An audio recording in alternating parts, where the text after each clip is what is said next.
Spider-Man is one of my favorite superheroes of all time. And I've been watching Spider-Man since the first movie came out in 2002 with Tobey Maguire. I love those movies. I love every Spider-Man movie. I don't think any of them could ever be bad. But there was a new Spider-Man movie that just came out a couple weeks ago. So today, we're gonna do a Spider-Man movie tier list to see just how they compare to each other, and then we'll find out where the new one stacks against the rest. That was good. You guys are doing great. You guys are doing great. Everyone knows this one. Everyone loves this one. It's the first Spider-Man movie I've ever seen. It's the first Spider-Man movie a lot of us have ever seen. Naturally, it's gotta go A tier, and it might be S tier, actually. I don't know. Who am I kidding?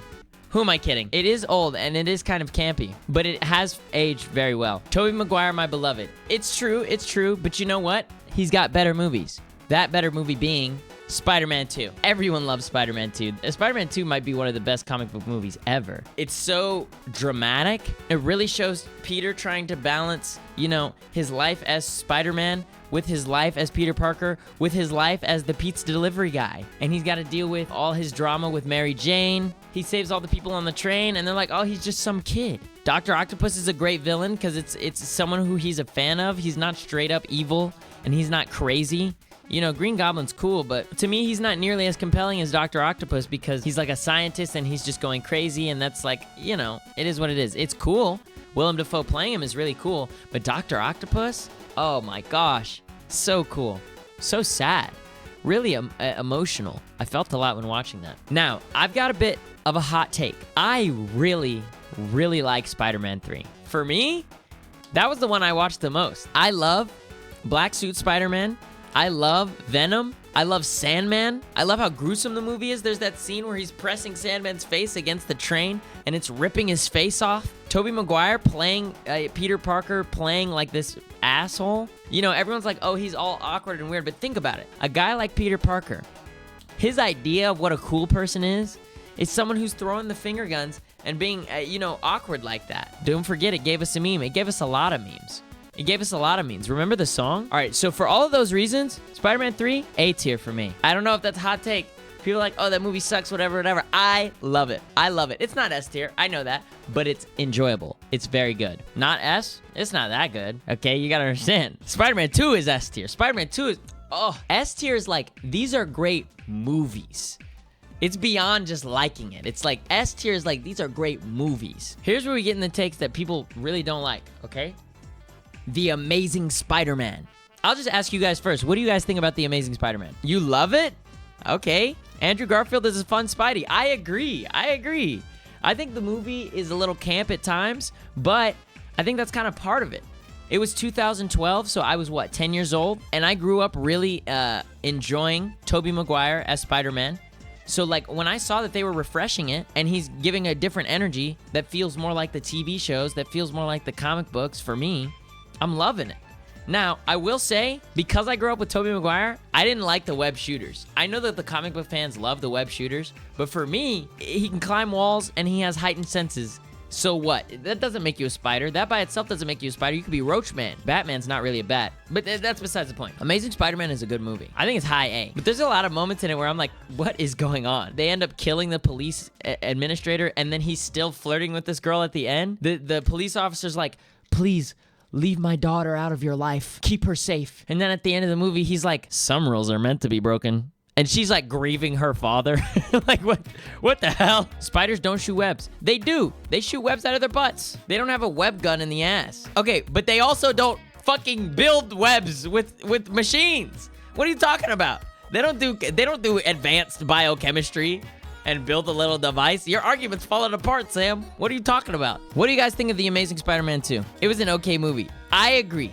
I like The Amazing Spider-Man 2. You gotta remember, I'm a child when these movies are coming out. 2014, so I'm like 12 years old, and I'm watching it in theaters. I'm like, yeah, we got more Andrew Garfield. I love his Spider-Man, we've got Electro, and Electro's real ugly looking and real weird looking, but he's played by Jamie Foxx, and I like Jamie Foxx. I don't think it's as bad as people say, but it's definitely not great.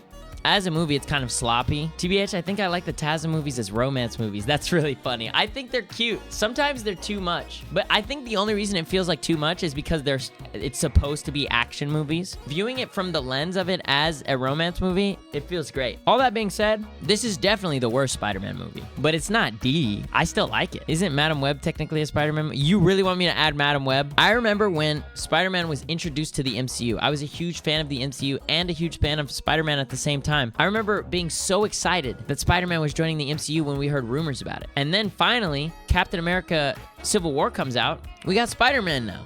He's in here. He's a real superhero with the rest of the Marvel guys. Then Homecoming comes out. And Homecoming is not a bad movie. It's a fine movie. I think it's a good movie even, you know? I think the arc that Peter goes through is interesting. I think him being humbled, you know, he's trying to deal with big potato stuff.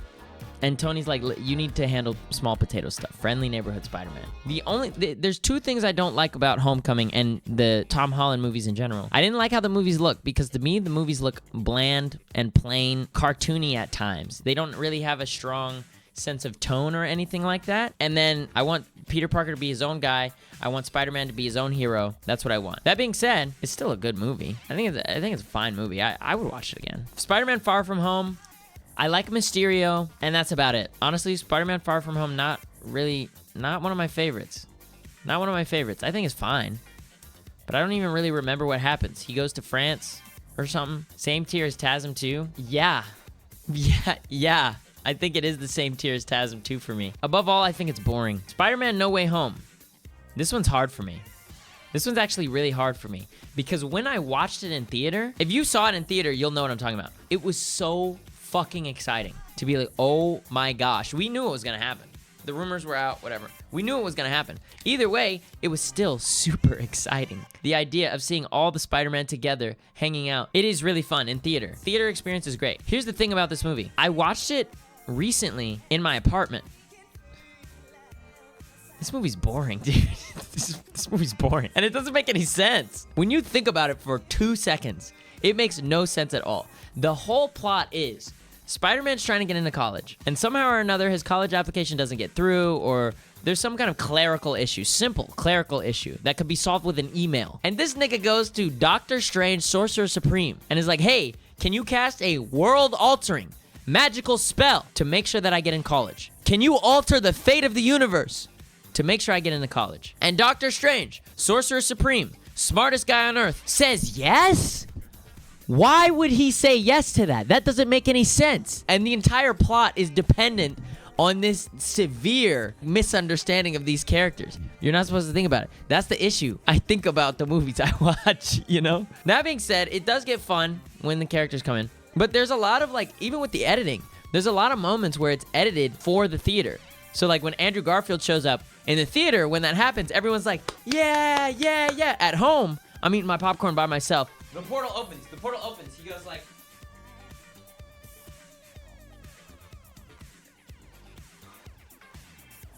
When you're watching that at home, eating your popcorn, you can really feel the silence. Yeah, it's not a bad movie. It's definitely better than these two. All right, these next two are really easy.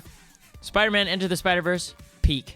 Absolute peak. Outside of being a Spider-Man movie, this is a game-changing film. I think this film alone resurrected animation in cinema forever. We've had a lot more really good animated movies since this movie has come out. They started to slip into like a style. Everyone was going for that Disney style that then Illumination picked up, and now it's the Illumination style. That really bland 3D animated look. Then this movie comes out. They've been trying to chase this high since this movie came out. Puss in Boots looked great. You know, we got that new movie about the power of friendship. Friendship Island, Forgotten Island, that's coming out. K-pop Demon Hunters, Wild Robot.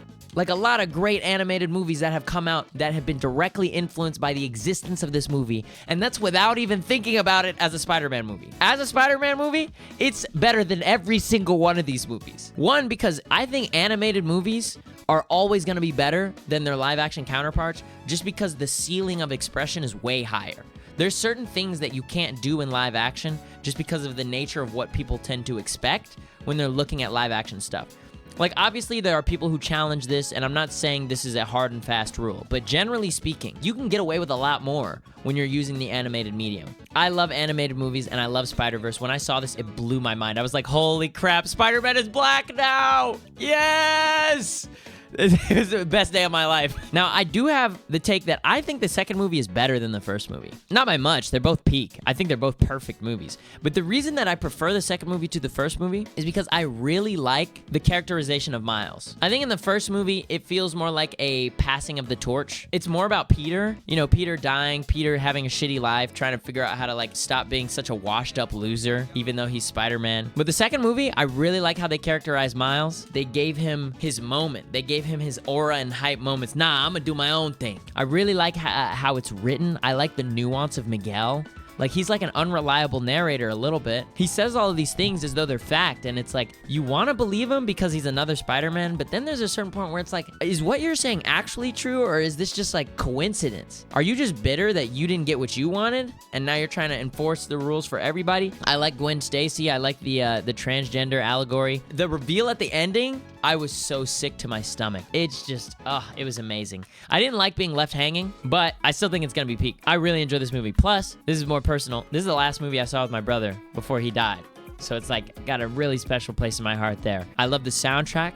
I love everything about this movie. It's so peak. I love Spider-Man. Now, last but not least, definitely not least, the brand new Spider-Man movie, Spider-Man Brand New Day. Punisher, my beloved. I agree. It is so good. Let me tell you how good. Nope, I'm joking. I'm joking. Nah, I got you. I got you again. See, it's really like, it's up here. To me, it's an S tier movie. For me, I'm not sure if it's better or worse than Spider-Man 2. Spider-Man 2 feels more complete. I think it's second to Spider-Man 2, and here's why. Spider-Man Brand New Day is so good, it feels like a comic book movie. You've got the Hulk in there. You've got Savage Hulk being scary. You've got the Punisher. It feels like a mashup in the way that a comic book does, you know? You got Scorpion. You got Tombstone. You've got the Department of Damage Control. It feels like a Spider-Man. It almost feels like the Spider-Man video game. And, like Sam said, it's still very focused on Spider-Man. However, it's still an MCU movie. Stylistically, that doesn't matter, because this is the moodiest movie they've ever had, I think. This is a great movie. The vibes are awesome. I think it's shot well. I love the suits. I love the choreography. All that being said, it's still an MCU movie. It requires the context of other MCU movies. A lot of what's happening here doesn't make sense without No Way Home. A lot of what's happening in No Way Home doesn't make sense without Endgame, which is not inherently awful. But for that reason, Spider-Man 2 is just better. You don't need all that with Spider-Man 2. You could just throw it on, and it's just peak. It's just amazing. Brand New Day is amazing, too. S-tier movie. But, you know, at this point, it's like we're splitting hairs. You know what I mean? You know, we're splitting hairs at this point. That's what we got. This is my Spider-Man movie tier list. Do you agree? Do you disagree? Let me know what you think in the comments. I hope you enjoyed watching. Thank you so much.